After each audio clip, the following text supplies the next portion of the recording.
Howdy folks, this is Jethro. I just got a final on my 48 Ford police car, a Revell kit.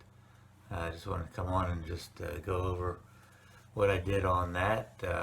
Basically built a pretty close to a box stock build on it. Just went by the kit's instructions and everything.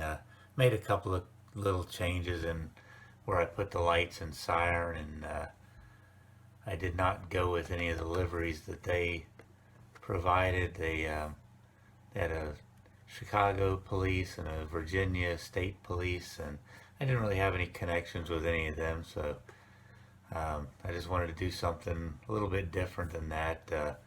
I'm a Florida boy, born and raised in Florida, and I just thought I'd be a homer and just do something closer to home. And what I ended up doing was the Florida Highway Patrol. So went ahead and just did a little research on the Florida Highway Patrol, just to kind of get an idea of when it was established and what kind of paint schemes they had over the years. So I looked around and found some photographs. They're few and far between. Found a few of the 39 Ford that the Highway Patrol actually owns now. They use for public appearances and parades and just general stuff like that. So they got several pictures of that. I found one picture of a 46, which helped out on just the paint scheme as to what it would have looked like then. So that and the logo, that I had to make that logo to go on there. But anyway, I got the pictures that I got. I'm gonna go ahead and show them now, and let you take a look at what I got on the pictures, and we'll go over the build in a little bit here.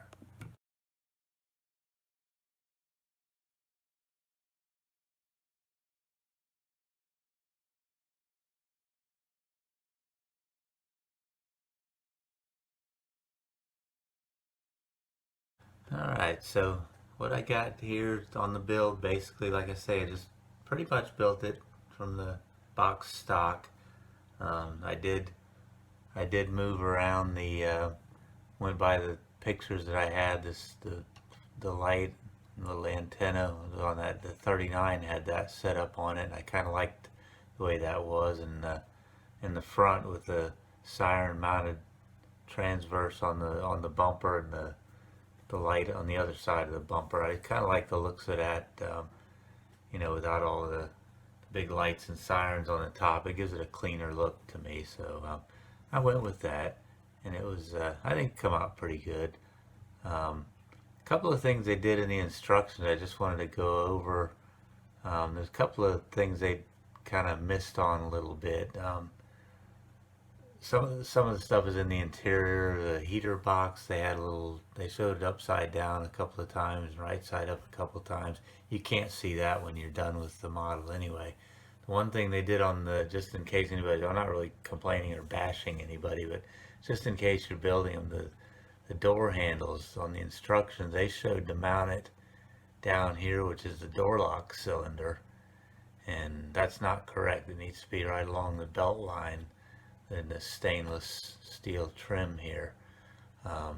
And we mount it down there, it's too low, and then there's a big gap there where the door handle should have been, and that would make a pretty big difference in the final build to me. Of course, not everybody has a 48 Ford in their carport to reference off of, so it's not really a big deal. It would still be a nice build, but that's about it. Everything else on this car, everything fit very well, went together very well. Just everything was good on it. There's a lot of all these little pieces. It takes some patience to get all these little mirrors and the spotlights and the wiper blades and all these little emblems and hood ornaments. Just take your time, be patient, and they go on there really well. It just handling these little parts with big hands. It kind of, as soon as you grab that door handle, it disappears in your fingers. You just got to try and work with it that way. But it's pretty cool build overall. Like I said, I made the decals. This one messed up a little on me when I was putting it on there. I printed it out on the slide transfer paper, and you got to be careful with those because there's no such thing as white ink. Fortunately, with this car being tan, I could just put it over there and it came out fine. But some of the ink kind of ran off of here on the bottom. But I clear coated over it, but it still kind of messed it up. But any rate, I got that going. Not really a whole lot. I kind of just showed pictures of it in my introduction build, and the hood. They give you hood hinges, but it really doesn't stay up very well, so I'm just going to take that off, and I'm going to go ahead and take the camera off of this thing right here for now so I can show the car a little bit better. Alright, so now I got it in the old shaky mode. I'm going to try and hold it fairly steady if I can, but just kind of show a couple of little details on there. Got the engine, old flathead in there. I like the old flatheads. A lot of fun building that one. Got the 6 volt battery, and they give you two options on the batteries: a 6 volt or a 12 volt. I guess if you wanted to, mine's got a 12 volt in it. I've converted that over because it just makes everything work a lot better. But I went back with the original because this is built as it was in 48. Got the plug wires on there.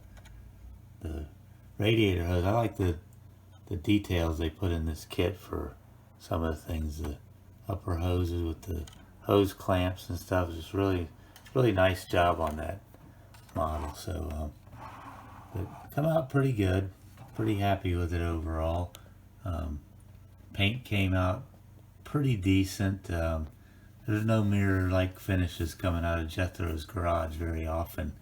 I'd be as surprised as anybody else if it was. I just kind of I do okay on the paint, but not great. So this one came out pretty decent. I had a few little bleed overs in my taping and stuff, but overall it came out pretty cool. I'm happy with the overall finished product there. So I've got some pictures for a slideshow to show at the end of the thing. Not really a whole lot else to say about it. I mean, I kind of covered a lot of it in the intro video, and just overall a really nice kit. A lot of parts. Just like I say, just take your time and get it together, and it really comes out nice. Good looking car when it's done. So that about covers it for me. Just one little quick note on here. The main reason I wanted to do this, the video I'm posting, it's 9/11 as I'm posting the video, and it's been 20 years since the terrorist attacks, and after that we kind of set 9/11 aside as a time to honor our first responders, and I just wanted to do something along those lines, just a little, something just to say thanks. We really appreciate what you guys do. Men and women, that first responders, firefighters, paramedics, and police officers, they go out and they're dedicated to their job. They put their lives on the line for us, and it's a really awesome job they do, and most of the time it's thankless. So I just wanted to take a moment just to say thanks. Really appreciate what you guys do. And so stay tuned for the slideshow afterwards, and show you some of the progress of the build as I went through it. Hope y'all are having a good week, and have a good weekend this weekend, and that's about it from here. Just thanks to all my subscribers, all the views and the comments. I really enjoy all of that. Thank you guys for that, and that's it. Stay tuned for the slideshow, and this is Jethro, over and out.